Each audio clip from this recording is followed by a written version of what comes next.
Before anyone signs anything, you need to read the instructions you gave the lawyer. Gregory Whitmore's voice was calm, but it cut through the Christmas music more sharply than a shout. He reached into the inside pocket of his blazer and slid a thick white envelope across the polished dining table, not toward me, but toward his son. Bradley stared at the words printed across the front, "Before the wedding." My daughter Natalie stopped twisting the ring on her finger. Diane set down her wineglass. I saw my own name through the thin paper, along with several lines Bradley clearly had not expected anyone else to read. He had assumed his father would support the agreement. Gregory had just made it clear he would not. Before I tell you what was inside that envelope, let me know where in the world you're listening from. Make yourself comfortable, take a breath, relax, and stay with me, because what happened at that table was not really about money. It was about what respect is worth when no one knows your title. My name is Jonathan Mercer. I was 71 years old, widowed, retired from the United States Army, and wearing the same clean brown wool coat my wife Evelyn had repaired years earlier. Bradley knew I had served for decades. He knew Natalie had grown up around military bases. He simply never asked what rank I held, and I had never volunteered the answer. Natalie knew, of course.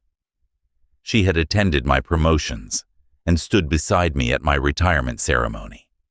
But she also knew I never wanted my stars introduced before my character. Bradley unfolded the first page. It was a proposed prenuptial agreement, but the real damage was hidden in the instructions behind it. Protect his business count, any future inheritance Natalie might receive, and treat me as a possible financial burden. That was when I understood his mistake was not underestimating my career. It was believing a man deserved less respect when he appeared to have less.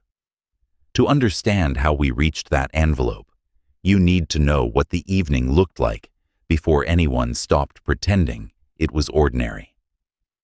I had driven across Charlotte in my 12-year-old pickup with the heater, making a faint clicking sound near the passenger vent.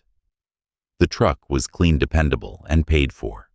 My brown wool coat was older than the vehicle, but Evelyn had repaired the lining herself during our last winter together, and I wore it because it still carried the shape of her hands in every careful stitch. Natalie opened the Whitmores' front door before I reached the bell. "Dad," she said, wrapping both arms around me. Her relief was warmer than the house. Bradley appeared behind her wearing a fitted navy sweater and the confident smile he used when hosting clients. "Jonathan, you made it." His eyes moved briefly to my coat. "We really need to get you something warmer before January." Natalie's expression tightened. "He likes that coat." "I'm sure he does," Bradley said. "I'm only saying everyone deserves an upgrade eventually." The comment could have been concern. That was what made it difficult. Bradley rarely said anything openly cruel. He arranged his judgments inside helpful language and left everyone else wondering whether they had imagined the insult. I smiled and said, "This one still works." Gregory greeted me with a firm handshake and looked directly at my face. Diane took my coat carefully and complimented the repair along the sleeve. "Someone knew what she was doing," she said. "My wife did." Her expression softened. "Then it is worth keeping." Dinner began pleasantly enough. The table was set with evergreen branches, white candles, and china that Diane admitted came out only twice a year. Bradley poured wine. Gregory carved the roast, and Natalie asked about my volunteer work with a veterans employment group. Bradley redirected the conversation toward a hotel redevelopment his company had closed that month. I listened as he described financing, zoning delays, and the investors who had doubted him. He had worked hard for his success. I had never denied that. What troubled me was the way success had become the only language in which he measured discipline. When Diane mentioned a neighbor whose restaurant had failed, Bradley shook his head. Most businesses do not collapse overnight. People ignore warning signs because admitting failure hurts their pride. Gregory glanced at him. Sometimes circumstances outrun planning. Sometimes, Bradley said, but usually people make emotional decisions. Natalie set down her fork. Not every loss is a character flaw. He gave her a patient smile. I didn't say it was. My old field watch caught the candlelight when I reached for my glass. Bradley noticed the scratched crystal. That thing still keeps time, within a minute. You should let me find you something reliable. It has been reliable for 26 years. He laughed as if I had made a joke. Natalie did not. Beneath the table, her hand closed around mine for a moment. That was when I realized her tension had little to do with Christmas dinner. Every time Bradley spoke about assets responsibility or people who failed to plan, she watched him as though she were waiting for a door to open beneath her. When dessert plates arrived, I asked quietly, "Is there something you need to tell me?" She looked toward Bradley, then Gregory, and finally back at me. Her answer came softly, but the fear behind it was unmistakable. "Nothing we can fix tonight," she said. Across the table, Gregory stopped cutting his pie and looked at his son. Natalie's answer stayed with me through the next several minutes, but I did not press her at the table. She had inherited that instinct from me, the habit of postponing difficult truth until the room felt safer. Bradley seemed relieved when Diane asked about holiday travel, and the conversation shifted toward ski resorts flight delays and the cost of booking anything in December. I listened, but my mind moved backward through the 3 years since Natalie first brought him to my house. Bradley had not arrived arrogant. He carried a bakery box, asked thoughtful questions about my garden, and spent 20 minutes helping me move a heavy planter before anyone requested it. He knew I had served 38 years in the Army. Natalie had mentioned postings in Germany, Virginia, Texas, and South Korea. He had seen photographs of me in uniform in her apartment, though most were family pictures rather than formal portraits. What he had never asked was what rank I held when I retired. I had never offered it. Natalie knew every promotion because she had lived through them. She remembered the ceremonies, the relocations, and the years when duty interrupted birthdays or school events. When she began dating Bradley, I asked her not to introduce me by title. "Let him meet your father." I told her, not the stars I used to wear. She respected that. It was not a secret, and certainly not a test.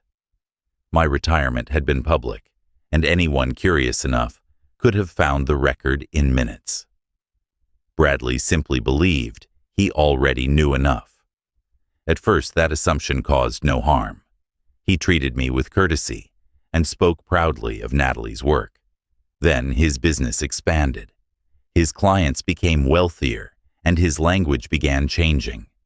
Restaurants were no longer good. They were exclusive.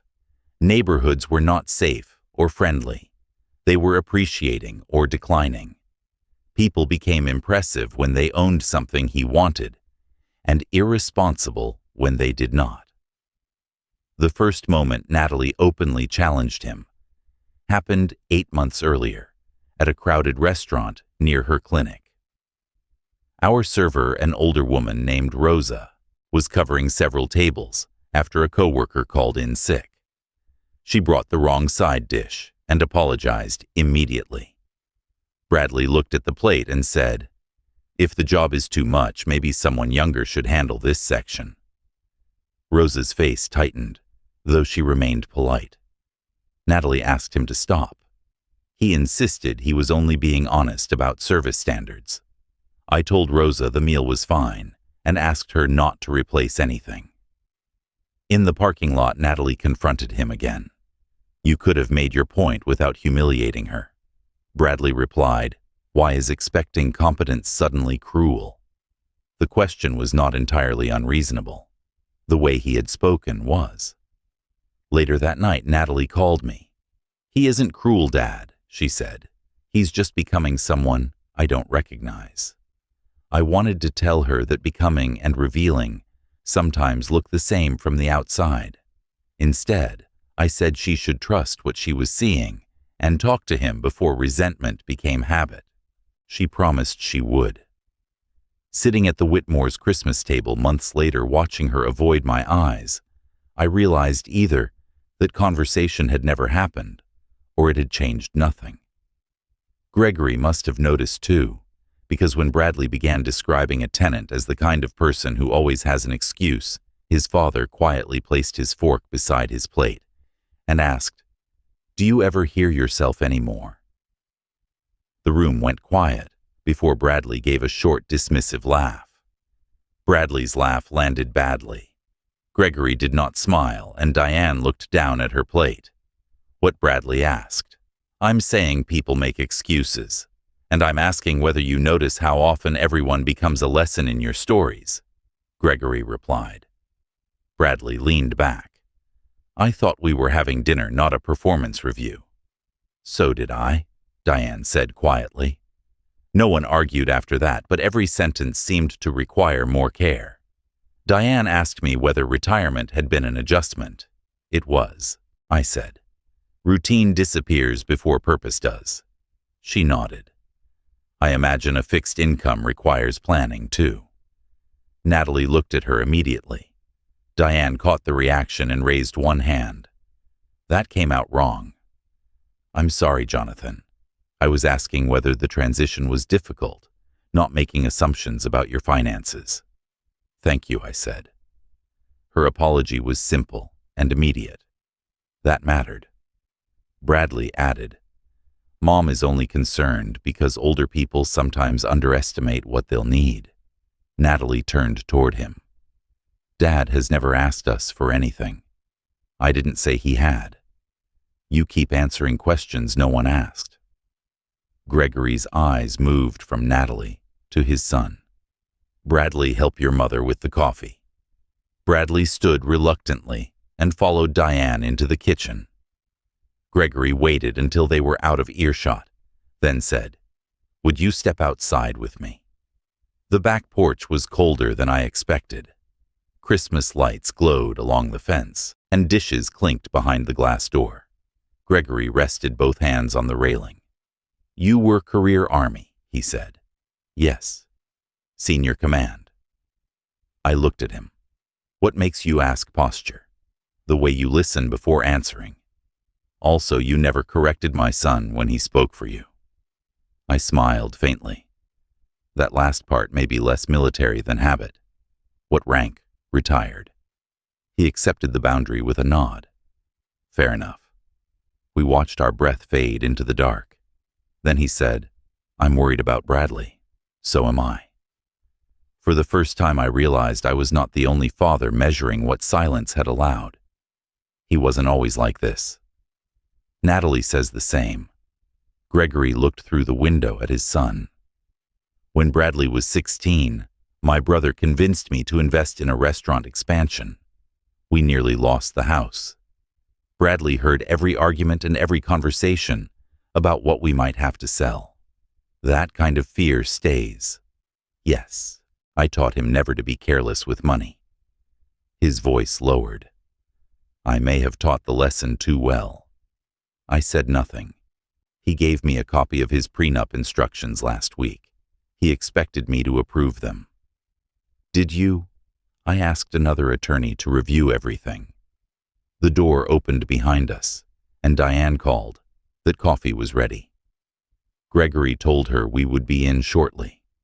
When it closed, he continued, "The document is not illegal. Parts of it are sensible. That is what makes the rest harder to excuse." Does Natalie know I don't think she knows the language he requested? Then why confront him tonight? He looked at me directly.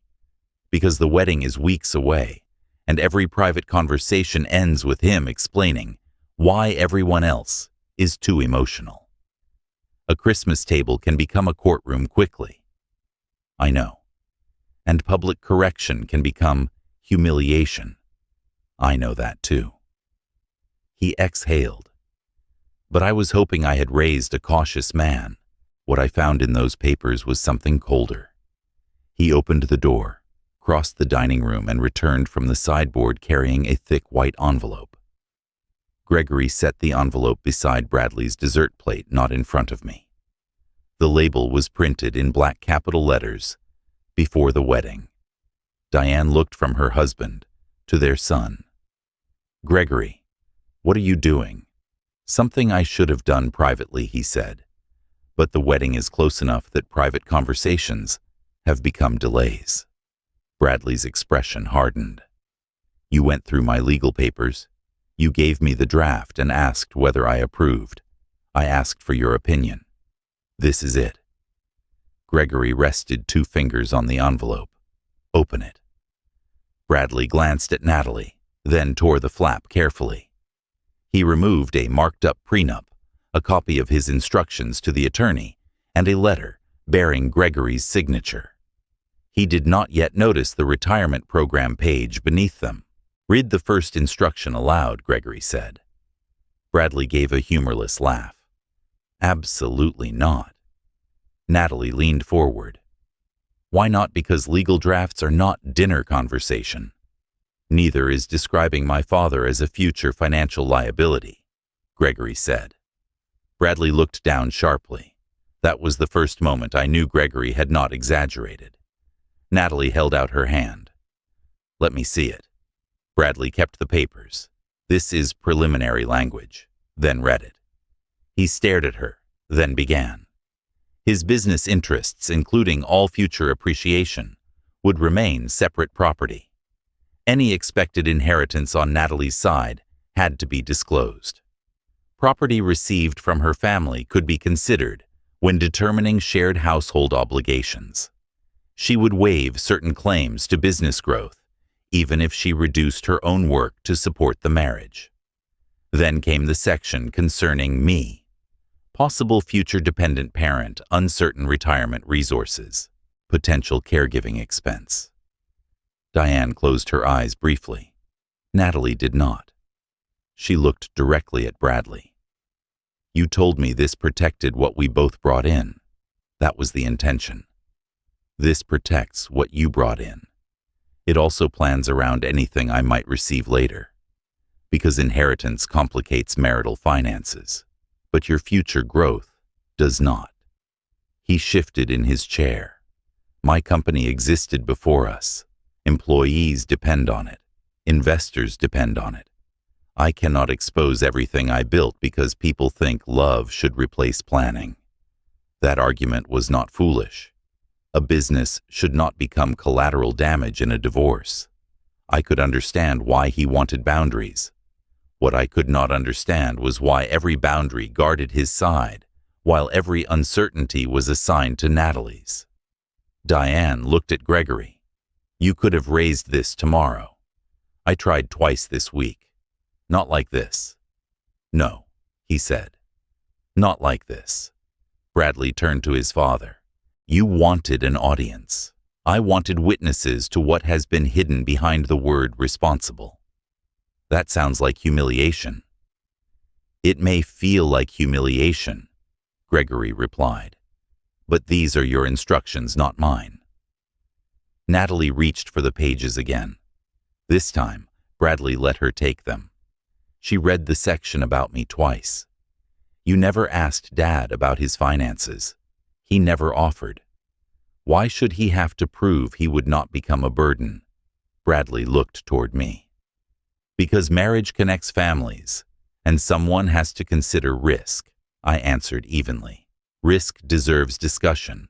Assumption is not discussion." He looked back at Natalie. "I was protecting us." Gregory shook his head. "No. You were protecting yourself from us." Bradley pushed his chair back slightly. "So, what exactly do you want me to say?" Gregory tapped the marked clauses with one finger. "Explain why protection only seems to move in your direction." No one at the table looked away from him. Bradley looked around the table as though he expected someone to defend the idea of planning before marriage. No one did, but that did not mean every concern behind the document was unreasonable. A prenup is not an insult, I said. It can be a responsible way for two adults to protect what they built before they met. His shoulders lowered slightly. Exactly. But responsibility has to work both ways. Natalie placed the marked draft flat on the table. This does not. Bradley turned toward her. You have a career, a retirement account, and savings. Those are protected. Protected from what she asked. From me. From uncertainty. Your uncertainty seems very interested in my future inheritance. Diane shifted in her chair. Natalie. I think what Bradley means is that family money can create complications. Then his company's future growth can too, she replied. Especially if I reduce my hours for children or caregiving. Bradley shook his head. That is hypothetical. So is an inheritance. Gregory said nothing. He was allowing his son to answer without rescue. Bradley looked at me. You understand business risk. You spent your career making decisions where one mistake affected thousands of people. I understand risk, I said. I also understand the danger of calling unequal terms neutral. His expression tightened. You are all acting as if I designed this to take something from Natalie. Did you? She asked. No. Then why does your side keep everything it may gain, while mine must disclose what I may never receive? He looked down at the pages. Because my family nearly lost everything when I was 16. The room softened, though the tension remained. Bradley described hearing his parents argue after Gregory invested in his brother's restaurant expansion.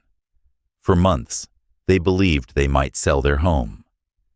He remembered unopened bills calls from creditors, and his mother pretending not to worry. I learned that love does not protect people from bad decisions, he said. Someone has to plan for the worst. Gregory's face changed. I taught you that. Yes. I should have taught you more. Bradley ignored him and looked at Natalie. Your father was financially private. You never told me what he had. You never explained what your family situation actually was. Natalie held his gaze. Because it was not my information to disclose. But everyone at this table knew more than I did. About Dad's rank, yes, and probably his finances. No, she said, not in detail. Bradley spread one hand toward the papers. Then I was expected to make legal decisions while being judged for acting on the information available to me. The argument was not entirely empty. Natalie had protected my privacy. I had noticed his assumptions and allowed them to stand. You are right about one thing, I said. There was an information gap, and I chose not to correct it. Bradley looked surprised. Thank you. But not knowing my finances did not require you to describe me as a possible burden. It did not require you to speak for Natalie's future, as though she brought less, because her father appeared to have less. That was not what I meant. Then tell us what you believe she brings into this marriage. Natalie had built a career, managed a clinic, supported herself, and spent years helping children regain movement after injuries. Bradley knew every part of that. Still, when he looked at her, confidence left his voice. Love, mostly. Natalie stared at him, and the silence that followed made clear he had revealed more than he intended. Natalie was still looking at Bradley when Gregory reached into the envelope again. He removed the final page and placed it beside the prenup. It was a public program from my retirement ceremony, printed on heavy cream paper, with my name beneath the heading, for the presiding officer. Bradley glanced at it once, then again. General Jonathan Mercer, he read quietly. Diane leaned closer. 4-star Natalie did not move. She had stood beside me at that ceremony and had watched each promotion that came before it. She had grown up on army posts, helped Evelyn pin insignia onto my uniform before formal events, and learned early that rank changed where we lived more often than it changed who ate breakfast at our table. Bradley looked at her. You knew, of course I knew. And you never told me you knew Dad served 38 years. You saw photographs. You never asked what rank he held. Those pictures were from years ago. The information was public, Gregory said. I found that program in less than 10 minutes after reading your description of him. Bradley turned to me. Why didn't you tell me? Because I did not think my old title belonged in every introduction. That is not an answer. It is the answer. He pushed back from the table. You let me believe you were barely managing. I let you believe what you chose to believe. The words were true, but not complete. I had noticed his assumptions. I had watched him interpret my truck, my house, and my coat as evidence. I had decided that correcting him would feel like asking for respect through status. I should have spoken sooner, I said. Not about the rank necessarily, but about the way you were treating the man you thought I was. Bradley's anger shifted. So this was a test. No. You saw what I believed and said nothing. Yes. Then you were judging me too. I could not deny it. I was observing you and calling my silence patience. That was not entirely fair. Gregory looked at me, and I knew he recognized the admission because he had made one of his own outside. Bradley tapped the retirement page. What does this mean financially? Natalie closed her eyes. Diane said, Bradley. No, if we are putting everything on the table, then let us put everything on the table. My pension and investments are not part of your marriage, I said. Not one number in those accounts could make the document fair or unfair. Then why reveal the rank at all? I did not. I looked toward Gregory. Your father did. Gregory answered before Bradley could. I included that page because you had described Jonathan as a possible dependent, without doing the most basic work to learn who he was. So the point is that I was wrong because he is important. No, I said. The point is that you thought importance had to be proven. He looked at me, still defensive. I folded my hands.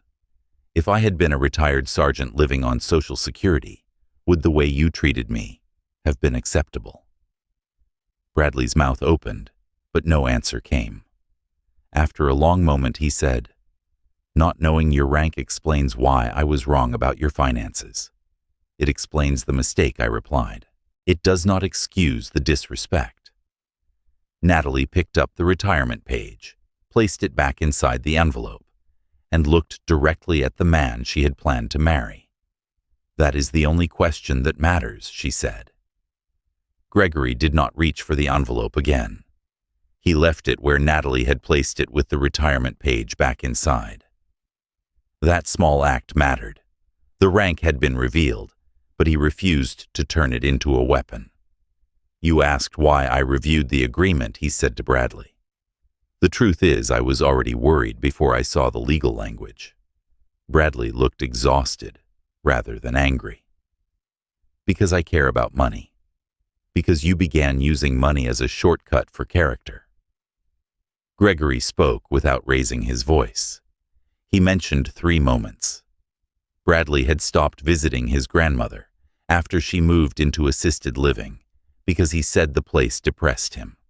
He mocked a cousin's modest wedding and called it poor planning. At his firm's holiday dinner, he laughed about a junior employee's old car in front of 2 partners. None of those things made you evil, Gregory said. They made me afraid of who you were practicing to become. Diane turned toward her husband. And you thought Christmas dinner was the right place to say all this. Gregory held her gaze. No, I thought it was the last place before the wedding, where everyone affected was present. That is not the same as right. I know. Her voice remained controlled, but the hurt was clear. You made our table into a hearing, and I should have warned you. You should have spoken to our son privately before putting papers in front of his fiancée and her father. Gregory looked down. I tried. Twice. Then try a third time, she said. Do not turn failure in private into justification for humiliation in public. Bradley looked at his mother gratefully. Gregory accepted the criticism. You may be right about the method, he said, but not about the urgency. Diane did not answer. Then she turned to me. Jonathan, I owe you something too. I accepted Bradley's description of your life because it fit what I saw.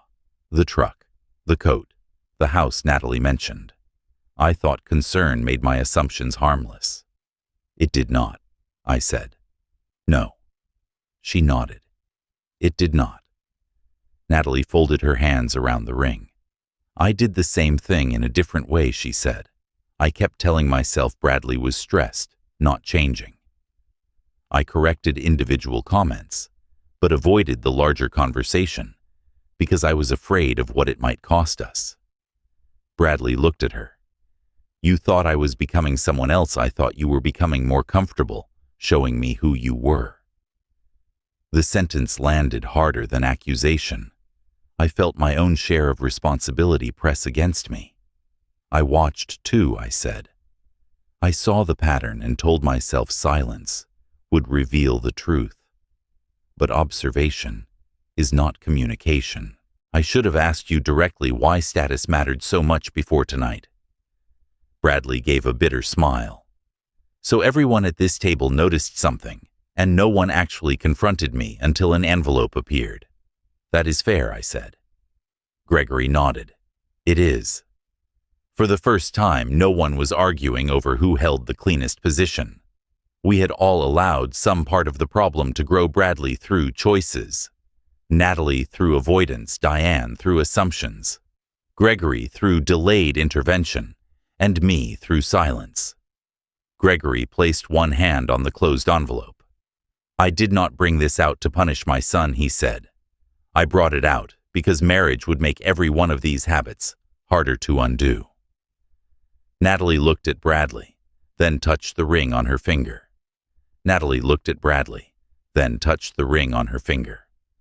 For several seconds, she said nothing, and no one interrupted. When she finally spoke, her voice was steady enough to make the decision feel heavier. I have spent months telling myself this was stress, she said. I told myself the comments would stop after the next deal, the next deadline, the next promotion review. I kept correcting the smaller moments because I was afraid to ask what they meant together. Bradley leaned forward. Natalie, I can fix this. You can begin to fix it, she replied. That is not the same thing. She slid the ring slowly from her finger and placed it on the table between them. Diane inhaled sharply. Natalie, are you sure that is necessary? No, Natalie said. I am not sure of anything tonight.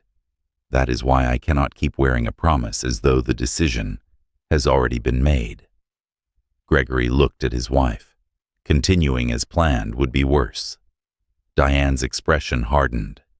You do not get to decide that. Neither do I said. This belongs to Natalie. Bradley stared at the ring. Are you ending the engagement? I am postponing the wedding for 6 months. He looked up. 6 months at least. She folded her hands so he could see the pale line where the ring had rested. We start counseling. We each choose our own lawyer. If we still want a prenup, it must protect both of us equally.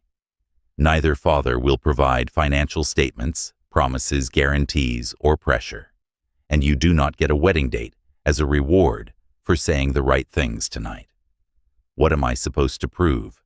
That you can change when nothing is guaranteed. Bradley gave a disbelieving laugh. So I am on probation. No, I am setting a boundary. That sounds like a cleaner word for the same thing. A probation ends when you complete tasks, Natalie said. Trust does not work that way. He turned toward me. And you support this. I support her right to decide what she needs. Of course you do. Do not make me the reason she is speaking. His anger moved back toward her. You knew who your father was. You knew more about your family than I did. You let me walk into this blind. You were not blind, Natalie replied. You knew he had served. You knew he was private. You knew I had a career and savings of my own. What you did not know was the rank, and you treated that absence like permission to value us less. Diane reached toward her son. Bradley, listen. He pulled his arm away. Everyone here has admitted they handled this badly, but I am the only one losing a wedding. Gregory answered, because you are the one asking someone to marry you under terms you designed unfairly. Bradley stood, then looked at me. Was this what you wanted? To reveal the rank, watch me fail, and call it character? No, I said. I did not reveal it, and I did not write those instructions. He gestured toward the envelope. But you let me be exposed. I held his gaze. Your assumptions did that without my help. Bradley looked at the ring but did not reach for it. And if I do everything you ask, he said. Natalie's eyes filled, though her voice did not break. Then I will decide based on who you become, not what you complete. He nodded once, as if the absence of a promise frightened him more than anger would have. 3 days passed before Bradley called me. He did not ask Natalie to arrange the meeting, and he did not mention the ring. Could I come by? He asked. Alone? Yes. I told him Saturday morning. When he arrived, he parked behind my pickup and carried 2 coffees from the diner near my house. He set one beside me at the kitchen table but did not sit until I did. I'm sorry, he said. For what? The question unsettled him. For judging you. Because I was a general. He looked down at his hands. That was part of it. Then keep going. He took a breath. I was embarrassed when I found out how wrong I was about you. That is embarrassment, not accountability. His jaw tightened, but he stayed. I treated you like your life needed explaining. I assumed old meant unsuccessful, modest, meant unprepared, and private meant dependent. I spoke about Natalie as if love was the only thing she contributed, even though she has built a life without needing mine. Yours. My approval, he corrected. My money. My framework for what counts. I nodded. That is closer. He stared at the scratched field watch on my wrist. How do you spend 38 years becoming a 4-star general and then act like none of it matters? It mattered while I was serving. And now? Now it belongs to history. He frowned. That sounds too easy. It was not easy. Rank is borrowed. So is authority. So is ownership. A title is useful only while it helps you carry responsibility. The day you begin using it to measure your worth, you become afraid of losing it. He looked toward the window. That is what happened to me. I think so.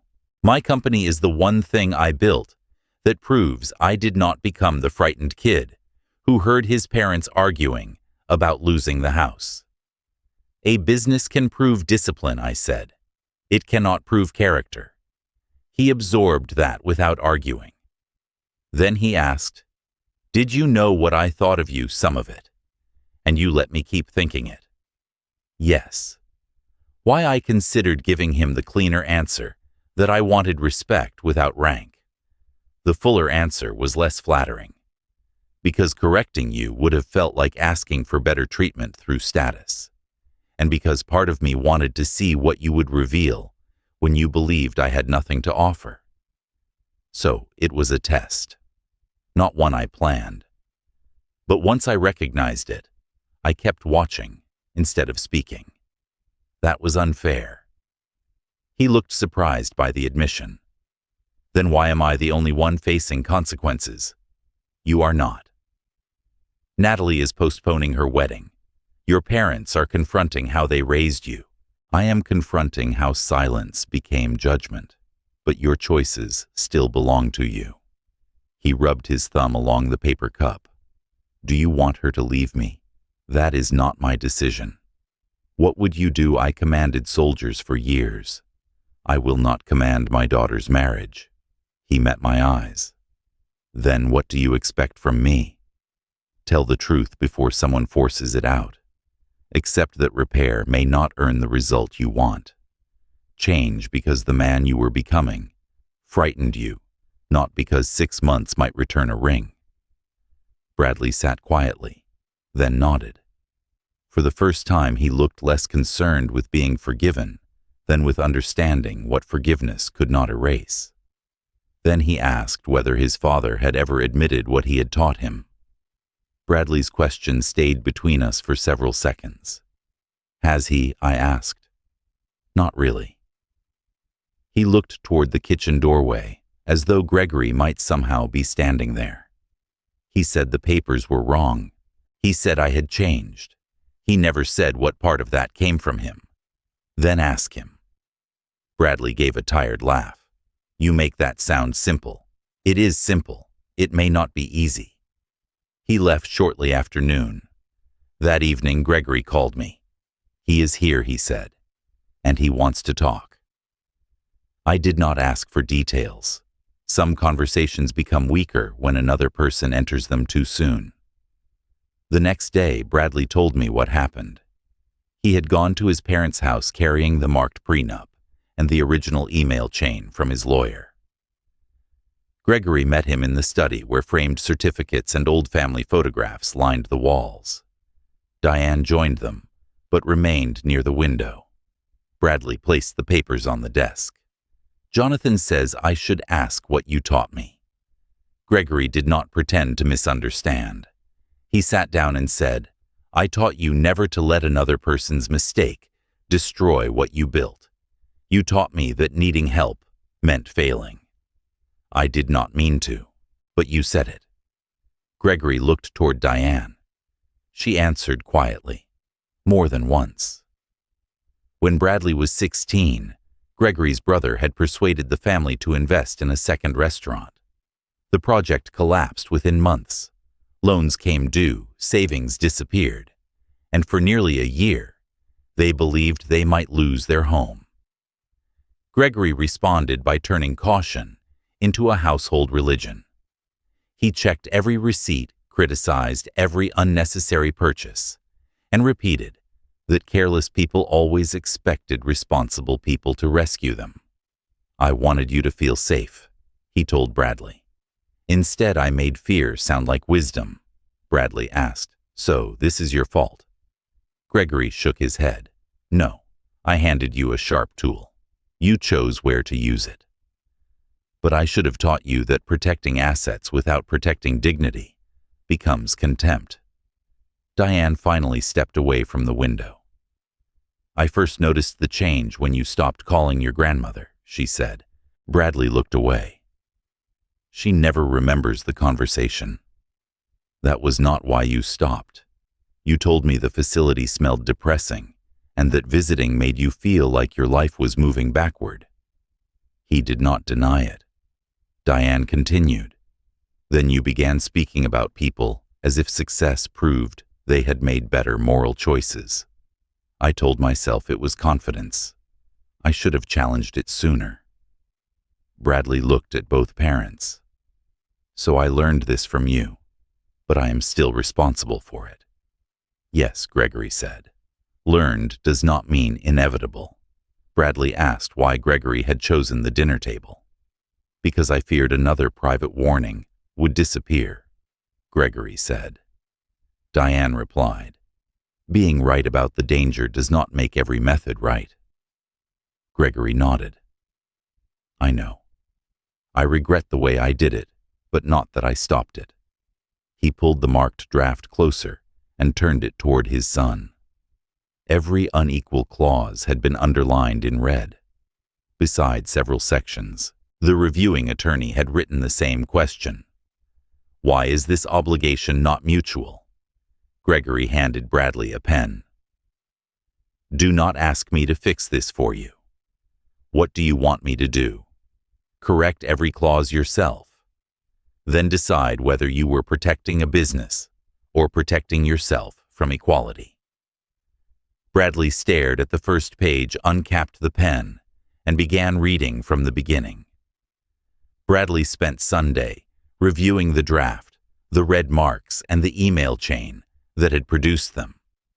At first, he told himself the lawyer had used aggressive language to protect a client. Then he found the message that removed that excuse. 3 weeks earlier, the attorney had written, "The current structure may appear one-sided because Mr. Whitmore's future business appreciation remains separate, while Ms. Mercer's potential inheritance could affect shared obligations. I recommend independent counsel and mutual language." Bradley had replied 6 minutes later, "Proceed as drafted. We can soften it after she agrees to the framework."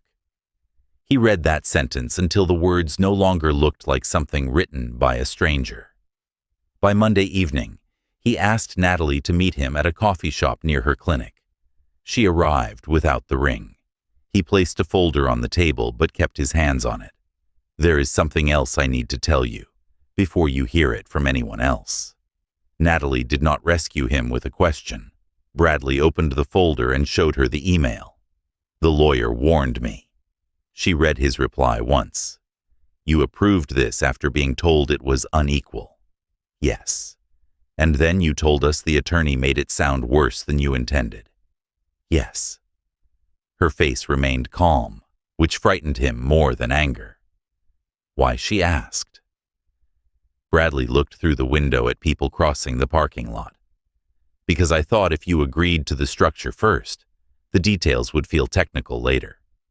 I told myself I was protecting the company. The truth is, I wanted control before we were equal enough to disagree." Natalie closed the folder. "Thank you for telling me." Hope rose in his expression. "Does that help?" "It matters. It does not repair it." He nodded, but disappointment showed. "I know." "Do you?" she asked. "Because honesty after exposure is not the same as honesty before discovery. I found the email myself, after your father forced you to review the documents. So it counts for nothing. I did not say that." "Then what does it count for?" Natalie looked at him. "It counts as the first time you chose the truth before someone else placed it in front of me. That is important. It is also late." Bradley took out his phone.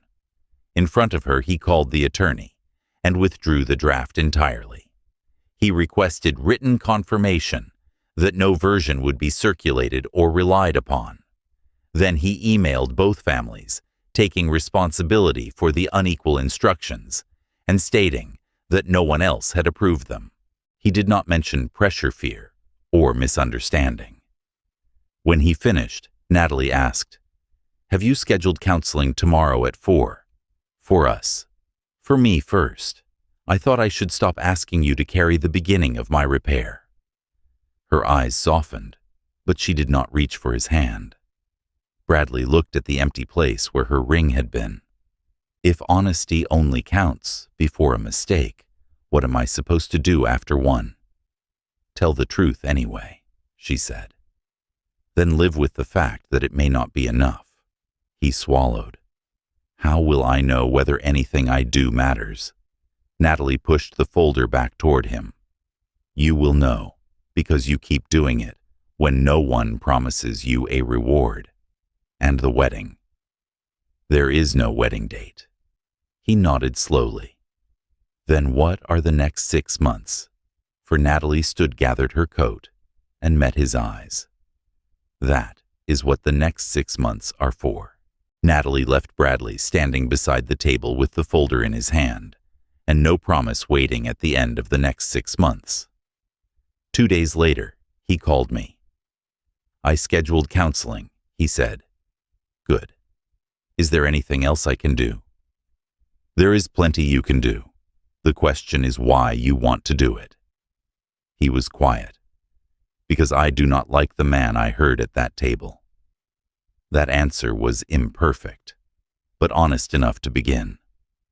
I told him about the Veterans Employment Nonprofit where I volunteered twice a week. We help former service members translate military experience into civilian work, I said. Some need resumes. Some need transportation. Some need someone to listen without turning their life into a lesson. What would I do? Whatever they need. Would Natalie know? Not from me. Could I mention it to my company? No photographs. No posts. No charity report. No client newsletter. If that is a problem, do not come. He arrived the following Thursday in an expensive coat and shoes that were wrong for moving storage boxes. Our coordinator, Denise Carter, handed him a clipboard and sent him to the records room.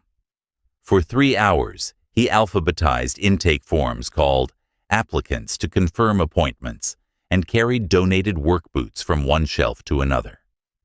No one asked what he did for a living. At lunch, he sat beside a former Army mechanic named Marcus Bell, who had spent 8 months unemployed after leaving active duty.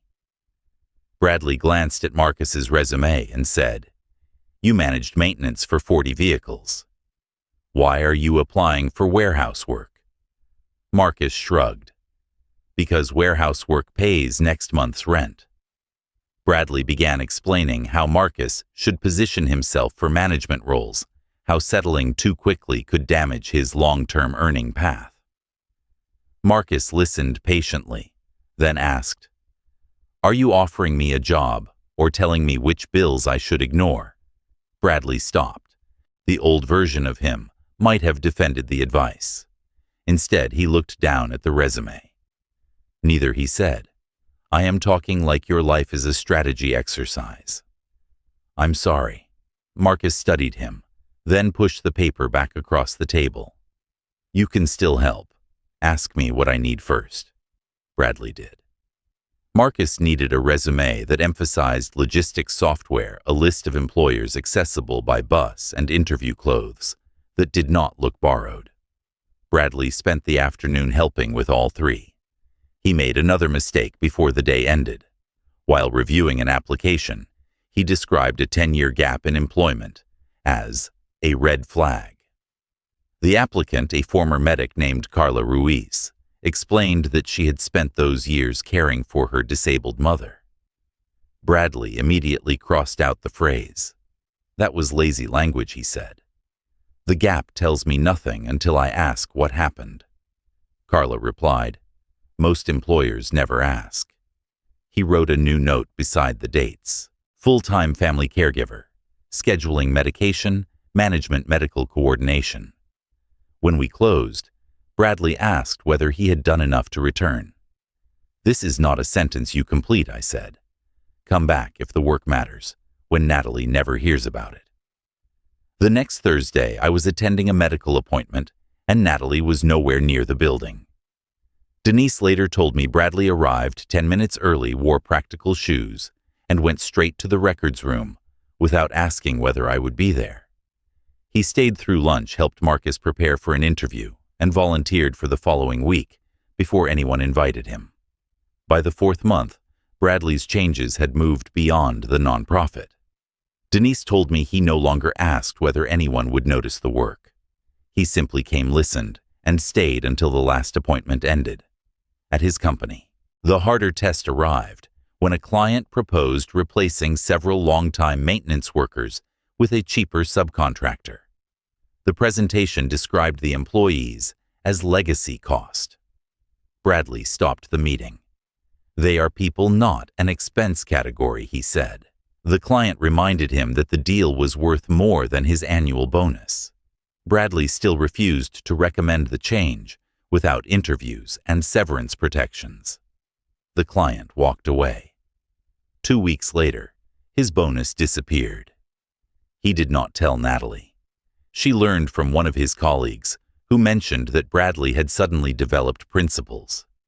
Change also appeared in smaller, less flattering moments. Bradley began calling his grandmother every Sunday, but the first calls lasted barely 5 minutes because he did not know what to say when she repeated herself. Diane told him to keep calling anyway.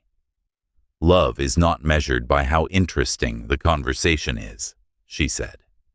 He listened. By the 6th week, he was reading her local newspaper aloud over the phone because she liked hearing familiar names. He also returned to the restaurant where Rosa worked. Natalie was not with him. Neither was I. He asked to speak with her after her shift. "I embarrassed you," he said. "I acted as though your age made you less capable, and I used standards as an excuse to be cruel." Rosa studied him. "Are you apologizing because someone important found out?" Bradley answered. "At first, probably. I'm here now because I finally understood that you were important, before anyone knew." She did not forgive him theatrically. She said, "Then treat the next person better." He did, not perfectly. During one volunteer session, a veteran missed an interview after a bus delay, and Bradley muttered that reliability still mattered. Marcus asked, "More than transportation?" Bradley stopped, apologized, and spent the afternoon helping the man find a route that did not require 2 transfers. Natalie watched from a distance. She attended counseling with him, but made no promises. Some sessions ended with them walking out together. Others ended with her leaving first. Once Bradley complained that nothing he did seemed to count. The counselor asked Count toward what he had no answer he liked. "I noticed the difference, but I refused to name it too quickly. Shame can imitate character for several weeks. Fear can imitate humility. Real change continues after the audience leaves." At the end of the 5th month, Bradley came to Natalie's clinic near closing time. He did not bring flowers, a ring, or a speech. He handed her 2 business cards. "These are attorneys who do not represent me, my company, or my parents," he said. "Choose either one or choose someone else." Natalie looked at the cards. "Why now?" "Because I do not want the old agreement repaired. I want to know whether we can build something fair from the beginning. And if the answer is no," he swallowed, "then I will still be glad we finally told the truth before marriage made it harder." Natalie turned one card over between her fingers. She did not answer immediately. "Are you asking me to put the ring back on?" "No." He took one step back. "I'm asking whether you would be willing to meet separate lawyers, not to save the wedding, but to find out whether we can build something fair." Natalie agreed to meet with an attorney 3 days later, but she chose someone Bradley had never met and made the appointment herself. He hired separate counsel through a different firm. Neither Gregory nor I attended either meeting, and both of us were told politely and firmly that our financial records were not relevant. That boundary pleased me. A fair agreement should protect 2 adults, not turn their parents into evidence. The first draft they exchanged looked nothing like the one that had sat inside Gregory's envelope. Bradley's business remained separate property, including the value it held before marriage. Natalie's clinic income, retirement accounts, and savings received the same protection. Each person remained responsible for debts incurred before the wedding. Any inheritance would stay separate unless the recipient chose to combine it. Business growth during the marriage would be reviewed according to contribution, not automatically shielded, because one career carried a corporate title. The most difficult discussion concerned caregiving. Natalie asked what would happen if one of them reduced work hours to care for a child, a sick spouse, or an aging parent. Bradley's attorney initially suggested handling those situations later. Natalie refused. "Later is when the person with less income has less leverage," she said. Bradley did not argue. Together, they added language requiring written joint decisions about extended caregiving, temporary career sacrifices, and support for either family. No one could unilaterally classify a parent as a burden or commit household money without discussion. The clause was not romantic, but honesty often looks more practical than romance. Bradley also requested a sentence confirming that neither of them expected access to assets belonging to me, Gregory, or Diane. Natalie asked why he wanted it included. Because the first agreement treated possible inheritance like something already waiting for us, he said. I want this one to make clear that our marriage cannot be built around money that is not ours. When the attorneys completed the revised document, Natalie took it home for another week. Bradley did not pressure her. He did not ask whether the wedding was back on. Gregory read nothing, though I could see how difficult that restraint was for him. I spent my career reviewing documents he told me over coffee. Now the responsible thing is not to review my son's. That may be the harder skill, I said. Diane smiled. It is certainly the quieter one. At the end of the week, Natalie invited Bradley to her apartment. The ring still rested inside a small wooden box on the bookshelf. She placed the signed agreement on the table between them. This is fair, she said. That does not mean everything between us is repaired. I know. Do you? She watched him carefully. Because I will not marry you if you start treating this document like proof that you completed the assignment. Bradley looked at the pages, then pushed them slightly toward her. It is not proof. It is one thing we finally did, without asking one person to trust more than the other. Natalie opened the wooden box. Bradley did not reach for the ring. She lifted it herself and held it for several seconds. I am choosing to continue, she said. I am not pretending the last 5 months did not happen. I would not ask you to. She placed the ring back on her finger. Bradley's eyes filled, but he did not celebrate, as though he had won. Natalie touched the ring once and said, putting this back on does not mean trust is finished rebuilding. Then I will keep rebuilding it, he answered. 2 weeks after Natalie put the ring back on, Bradley called me outside the Veterans Center. Can I ask you something that has nothing to do with the wedding, he said. That would be a welcome change. He laughed, then looked at the field watch on my wrist. Would you let me have that service? I covered it with my hand before I could stop myself.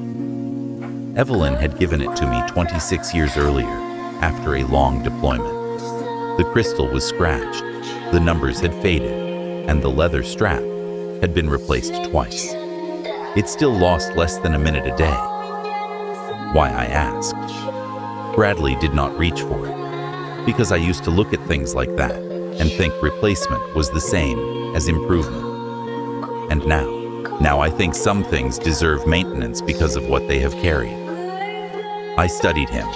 Every scratch stays. Every scratch. No polishing the case until it looks new. I understand. I removed the watch slowly and placed it in his palm. Without its familiar weight, my wrist felt exposed.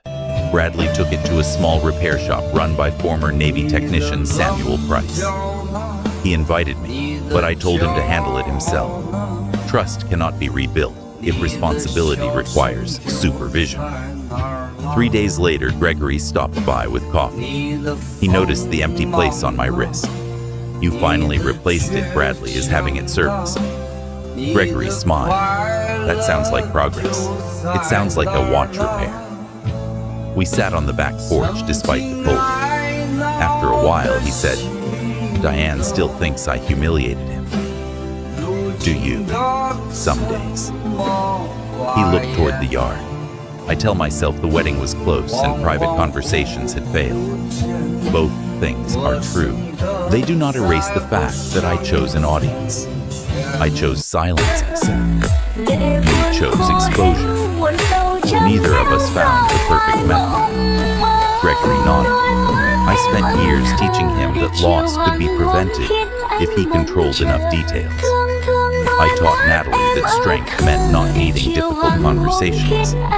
We sat with that. Parenting failures rarely announce themselves when they begin. They appear years later inside the habits our children use to survive us. Bradley returned the watch the following Saturday.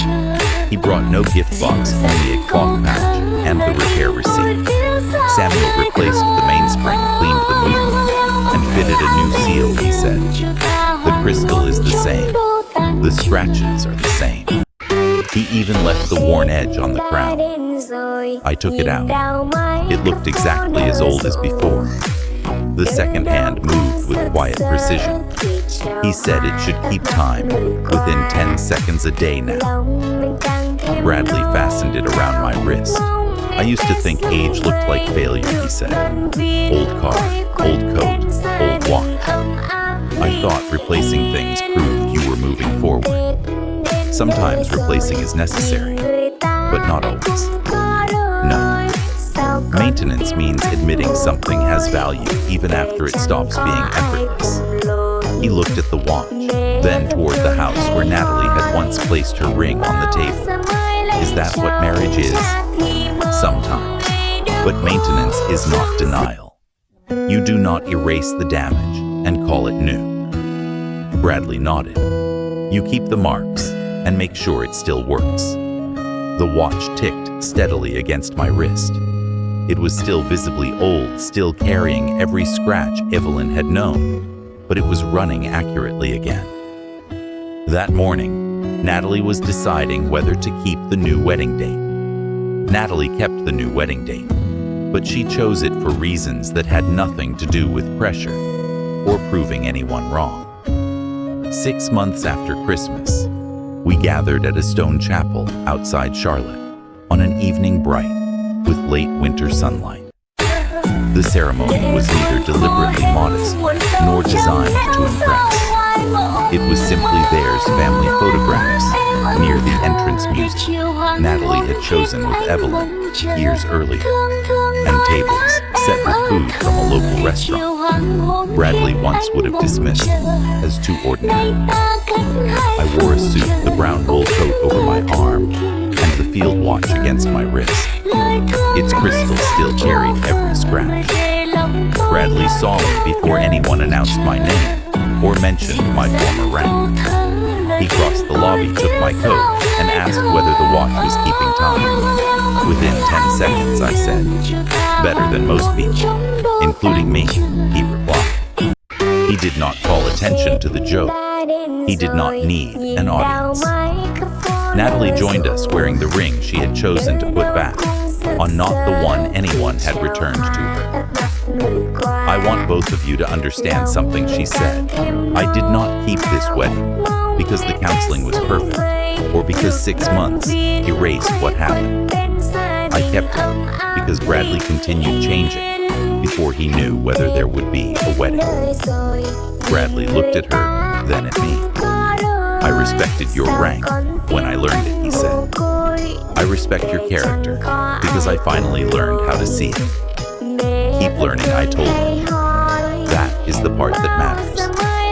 Across the lobby, Diane adjusted Gregory's tie and said loudly enough for us to hear, I still think Christmas dinner was the wrong place. Gregory smiled without defensiveness. You may be right. I am right. I still would have stopped that agreement. Stopping it and staging a hearing were not the same choice. He nodded. Fair. Their exchange made several people laugh, but neither treated the disagreement as settled. I understood that.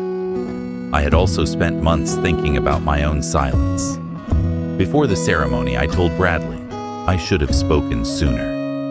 I watched you make assumptions and told myself that observation was honesty. It was not, he answered.